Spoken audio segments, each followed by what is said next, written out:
there's two main stretches that I've got for you with a few different variations, as well as a little bit of foam rolling stuff we can do for some soft tissue work. The two muscles we're mainly going to be stretching is our piriformis, which is just a muscle in our glutes over here, and then we're going to do hip flexors as well. The piriformis is the one that's more likely responsible for the sciatic pain, because our sciatic nerve kind of runs just underneath it, and then when that muscle gets really tight or overloaded, it pinches on it, and that causes all the sciatic pain. So for the piriformis, we've got a few different stretches. A pigeon pose or a cross leg stretch is going to be the first one. Depending on kind of ability to get into positions bump wise, I've got loads of different variations for you.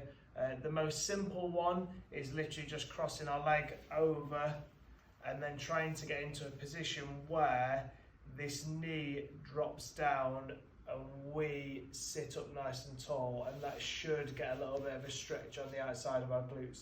If you find it hard to get into this position, there's two different ones.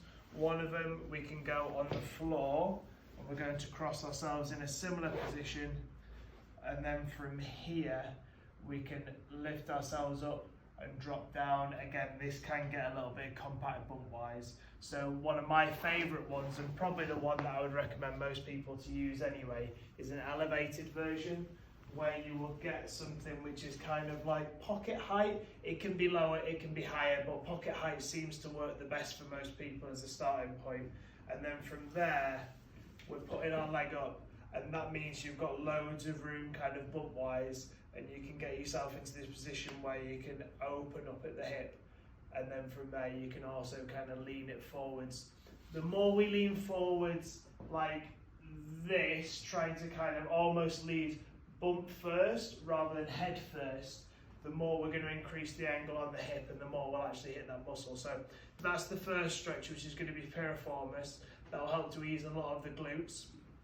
The second one is a hip flexor stretch, which is very much just a normal kind of sitting down or kneeling down in a lunge, and then from there, the really important thing again is to be in a position where we're not lunging like this.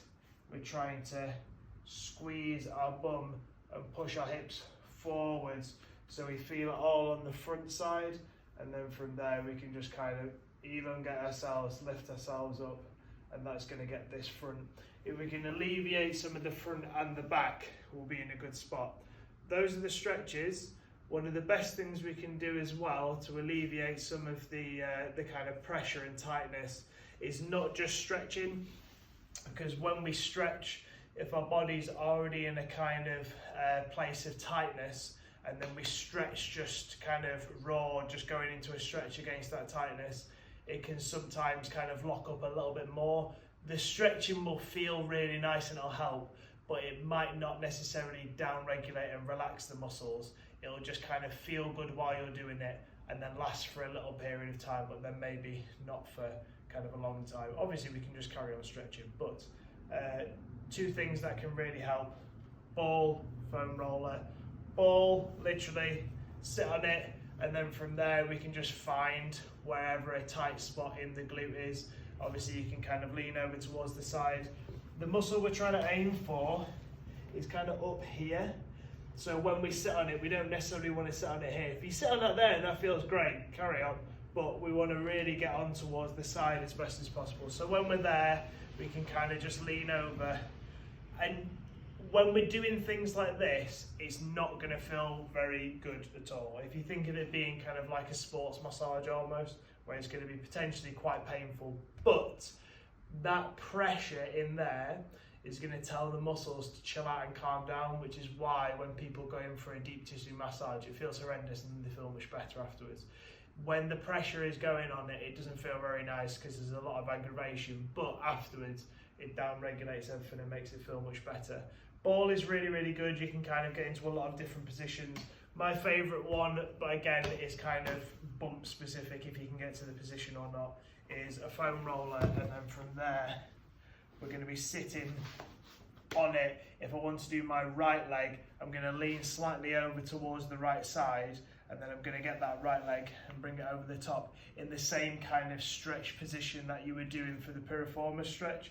and then just kind of roll around and try and find where you're going for it.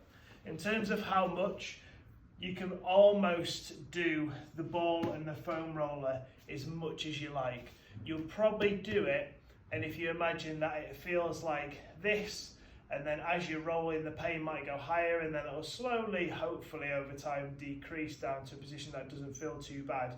Once it gets to a position where it's like it's no longer feeling like it's getting better, you've probably done it enough, which is usually around kind of like 2-3 minutes. And then on the stretching kind of thing, I would say trying to relax into a stretch for anywhere from 30 seconds to 2 minutes would be fantastic.